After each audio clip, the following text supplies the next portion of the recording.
Apakah itu takwa?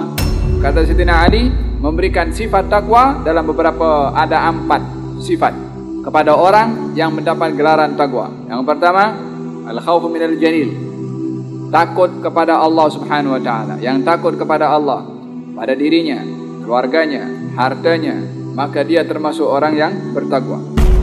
Yang kedua, wal amal bit tanzil, mengamalkan apa yang diturunkan oleh Allah Subhanahu wa taala. Maknanya dia baca Quran, dia pahami itu Al-Quran, apa Allah suruh saya ketika saya baca Quran, dia amalkan, dia orang yang bertakwa. Dan di antara apa yang diturunkan oleh Allah adalah melalui Rasulullah, daripada hadis Rasulullah juga. Yang ketiga, ar-ridha bil qalil. Ridha itu sifat kepada hati. Ridha itu sifat puas hati. Dengan apa? Dengan pemberian Allah walaupun sikit. Tak komplain kepada Allah. Allah, aku hadir majlis ta'lim, aku pergi ibadah, dah buat doa selamat juga, tak dapat juga gaji naik tak naik gaji juga. Habbah idza barakallah tulaqi hubub.